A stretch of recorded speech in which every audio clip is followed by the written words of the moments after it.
अस्सलामु अलैकुम, बिस्मिल्लाहिर्रहमानिर्रहीम, नहमदु व नुसल्ली अला रसूलिल करीम। सूरह अल-मुमिनून के 8 मरकज़ी मौज़ूआत में से हमारा 5वां मरकज़ी मौज़ू कामयाब लोग है। इसके 4 ज़िमनी मौज़ूआत हैं, जिसमें से चौथा है तंबीहात। अल्लाह ने जो वार्निंग्स दी हैं, ये 4 वार्निंग्स हैं सूरत में कि ये कामयाब लोग जिनकी हमने बात की है, जिनकी सिफ़ात, जिनकी खूबियाँ पीछे ज़िक्र में आया, अब इनको रोकने वाली क्या चीज़ है जिनसे बचना है। पहले तो 6 नंबर में 7 नंबर में है कि तलक़ात की इजाज़त सिर्फ़ बीवियों और कनीज़ों से है। नाजायज़ तलक़ात कायम करने वाले खासे बड़े हुए हैं। सीधी-सी बात की है। हुज़ूर सल्लल्लाहु अलैहि वसल्लम की हदीस है, एक बंदे ने कहा मैं जन्नत चाहता हूँ। आपने कहा तुम अपनी 2 टाँगों और 2 दाँतों के दरमियान जो है ना, इसकी मुझे गारंटी दे दो। तो ये जो है ना, सबसे बड़ी खराबी यही है।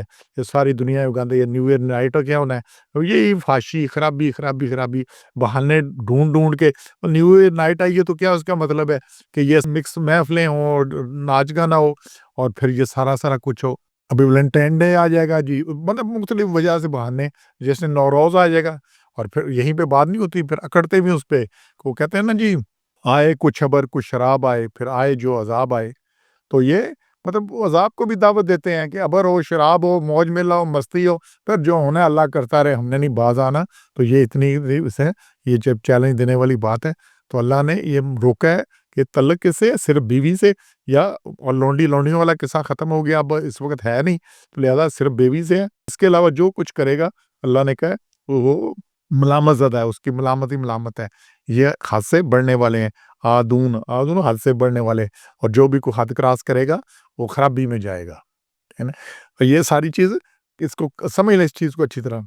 तो जायज़ निकाह और मिल्क यमीन के अलावा जो लौंडियाँ, और वो भी जो अमीर लश्कर दे दे, अब अभी वो सिलसिला रहा नहीं, बाकी सब सूरतें हराम हैं। निकाह की शराइत हैं। अब या निकाह होता है या ज़िना होता है, इसके अलावा औरत मर्द का कोई तल्लक नहीं है, या निकाह से है या ज़िना से है। तो अब निकाह के अलावा बाकी सारी सूरतें हराम हैं। तो निकाह की सूरत की शराइत हैं कि औरत को बसाने के लिए किया जाए, औरत की रज़ा ली जाए, निकाह उसका वली करे, निकाह का ऐलान आम हो, कम से कम 2 गवाह हों, हक़ महर मुकर्रर किया जाए। और जो निकाह इन शराइत को पूरा नहीं करते, मसलन निकाह मुता, निकाह हलाला, निकाह शिगार वगैरह, ये जायज़ नहीं है। ये सारी खराबी है। ये आशनाइयाँ करने, छुपे के मिलना, ये ड्रामे और फ़िल्में इसी पे लग रही हैं। जितनी लव स्टोरी चल रही है हीर रांझे की और ससी पुन्नू और फलाने, ये किसी के सामने मिलते थे, ठीक है ना? वो जो क्या था, छुप के मुलाकातें और फिर खराबी। तो ये सारी खराबी ये इसी से है। और फिर इसी से जो कत्ल है, कत्ल की क्या वजह है? ज़र ज़मीन जो मेन है, तो उसमें एक बड़ी वजह 1/3 जो इसमें आती है, ज़न आ रही है। तो ज़न क्या, फिर कत्ल पे दर कत्ल। तो ये सारी खराबी है। और फिर अभी क्या, इससे खराबी अब आगे बढ़ चुकी है। कौम लूत को अल्लाह ने तबाह कर दिया, तबाह बर्बाद कर दिया। अभी LGBT बना हुआ है जी, ये लेस्बियन है और गेज़ हैं और ये बाइसेक्सुअल है और फलाने। तो ये सारा इनकी एसोसिएशन है, हुकूमतें सपोर्ट कर रही हैं, यहाँ पे उनकी बड़ा कुछ है।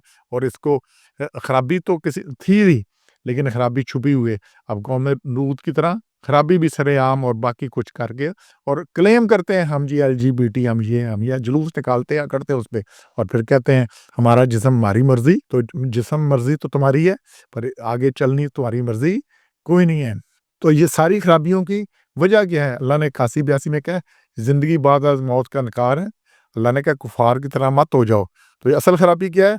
चूंकि बंदा कहता है मार के मट्टी हो गया, बाबर ऐश कूश के आलम दोबारा नीस, दुनिया तो दोबारा होनी कोई नहीं, इसलिए मौज मेला मस्ती कर लो, जो है जिससे है जैसे करते रहो, सारा कुछ। तो ये इसी में, इसलिए 81-82 में क्या कि ये जो है ना हो जाओ। अल्लाह ने कहा कालू मिसला माला काला लव्वलून, पहलों की तरह ना हो जाओ। उन्हें कहा मट्टी हो गए, मार के हड्डियां हो गए, फिर दोबारा कहाँ उठाए जाएंगे? तो अल्लाह ने कहा ये दोबारा जिंदगी किसे कहानियां नहीं है। और हमने, अल्लाह ने क्या वादा की है, तुमसे भी तुम्हारे बाप दादा से ये लोगों की कहानियां हैं, ये बताते हो, ये ऐसी बात नहीं है। तो जो असल मसला ही क्या है, जिसको पता है ना मैंने मरना है, मार के पेश होना है, मेरी अल्लाह के आगे पेशी है, क्या मैं मुंह लेके जाऊंगा, क्या करूंगा? तो उसकी बात और दिया। तो हर खराबी की वजह दोबारा जिंदगी है, कौलन रमलन कार है। कोई कौलन इनकार कर देते हैं, मानते ही नहीं, और बाकी कई जो है ना वो अमलनकार है। तो अमलनकार भी का, और ये सूरह नूर है, इसके आयत 2 में भी अल्लाह ने कहा है कि ये सिलसिला, कि ये जो खराबी करते हैं ان کا حال کیا ہے کہ انہیں کہ زانی مرد ہو عورت ہو اسے کوڑے مارو اور پھر یہ کرو یہ کرو یہ کرو، سر پھر آگے آج 6 میں بھی یہ بات آ رہی ہے کہ جو بہتان لائیں ان کے ساتھ کیا، تو یہ ساری باتیں بڑی کلیئر ہیں۔ اور حدیث کے مطابق یہ زانی کی سزا رجم ہے، شادی شدہ زانی کی، تو جو غیر شادی شدہ اس کے لیے کوڑے۔ تو یہ بڑی سخت تنبیہات ہیں، دنیا میں بھی خرابی اور یہاں بھی۔ تو انشاءاللہ ہم نے تنبیہات کی نصیحت لینی ہے اور سمجھنا ہے اور اپنی اصلاح کرنی ہے۔ سبحان ربک رب العزت عما یصفون وسلام علی المرسلین والحمد للہ رب العالمین۔